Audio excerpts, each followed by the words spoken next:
Deep in the Brazilian countryside, nestled amongst rolling hills and whispering willows, stood an old house. Forgotten and forlorn, it had once been a place of joy and laughter. Now it was a shell, haunted by whispers of a tragic past.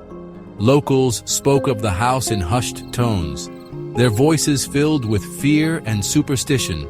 They said it was cursed, a place where shadows danced and secrets slept. The house stood as a monument to a tragedy that had shaken the small community decades ago. The family who had lived there, the Costas, had vanished without a trace. Their disappearance remained an unsolved mystery, a chilling tale whispered around crackling fires on cold winter nights. Joana Costa, the youngest of the Costas, had been just a child when her family disappeared. She had been sent to live with an aunt, far away from the whispers and the pitying looks. Now, 10 years later, a faded handwritten letter arrived, summoning her back to the forgotten abode. The letter, penned in shaky handwriting she vaguely recognized as her father's, spoke of a hidden truth, a secret buried within the walls of the old house. It urged her to return, to unlock the mysteries of the past. A mix of dread and curiosity stirred within Joana as she read and reread the letter. The words seemed to burn into her very soul, igniting a flicker of hope that some answers might yet be found. She knew she had to return to the house that haunted her dreams, to confront the ghosts of her past. A knot of anxiety tightened in Joanna's stomach as her car rumbled down the overgrown driveway. The house loomed before her, just as imposing and eerie as she remembered. The once bright paint was now peeling, and the windows were dark, vacant eyes staring out at her.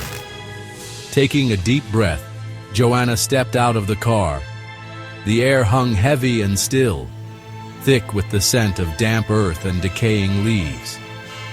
The only sound was the rustle of the wind through the trees, a mournful symphony that sent shivers down her spine.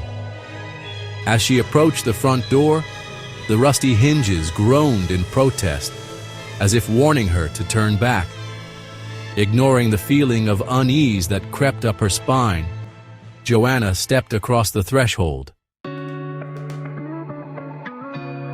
Dust motes danced in the faint rays of sunlight that filtered through the grime-covered windows. The air inside was stale and oppressive, thick with the silence of decades. Cobwebs clung to every corner, and the musty scent of decay permeated the air. Joanna wandered through the deserted rooms, each step echoing in the oppressive silence. The furniture, draped in white sheets, resembled ghostly figures frozen in time. She ran her fingers over a dusty tabletop, her touch leaving a fleeting mark on the grime. Memories flickered to life, bittersweet and painful. The sound of her mother's laughter echoing from the kitchen, the scent of her father's pipe tobacco lingering in the air. And then, the chilling realization that these cherished fragments were all that remained of her family. Section 5. The Locked Room. At the end of a long, shadowy hallway, Joanna discovered a room that sent a chill down her spine. Its door, unlike the others, was made of heavy oak, reinforced with iron bars. It was locked, a sturdy padlock hanging ominously from the handle. Curiosity warred with trepidation within her.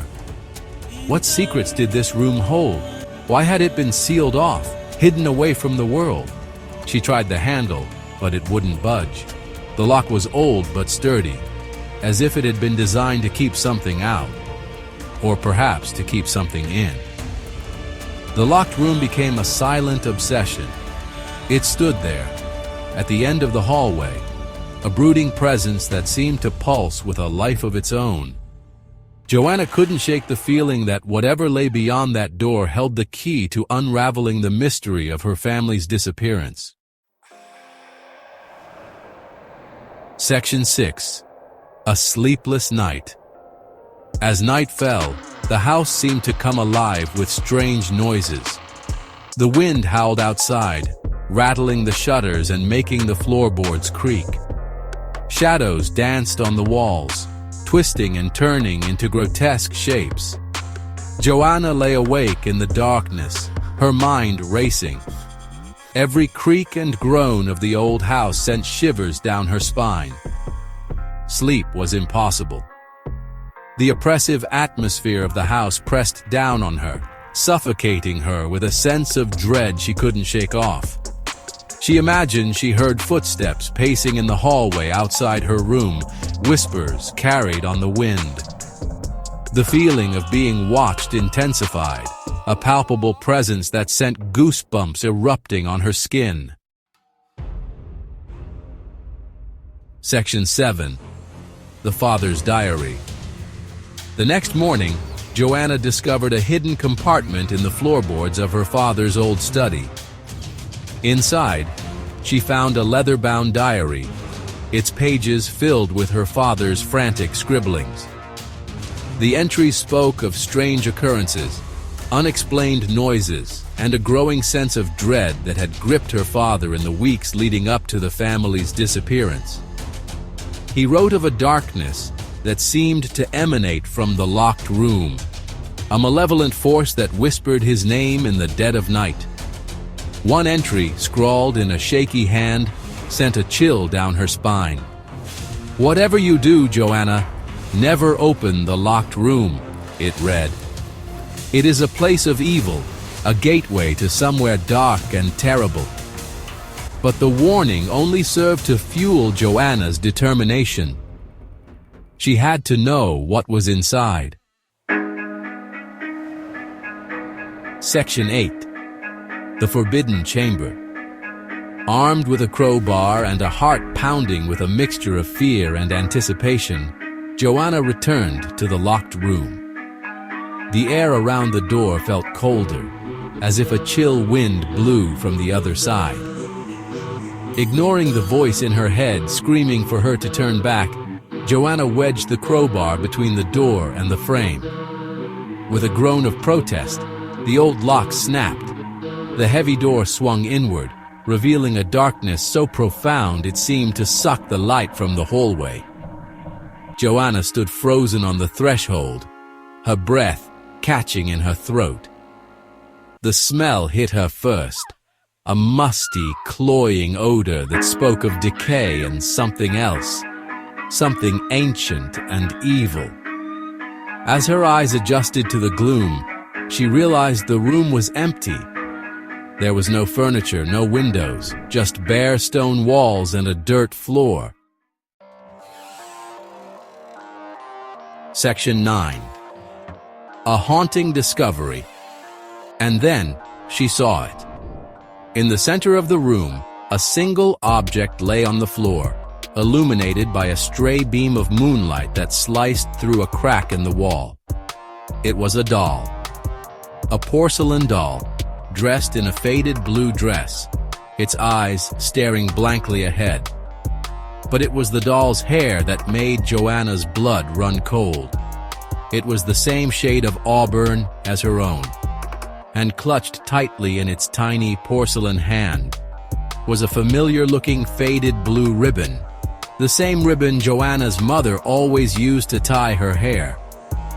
As Joanna reached out to touch the doll, a cold wind slammed the door shut behind her, plunging her into darkness.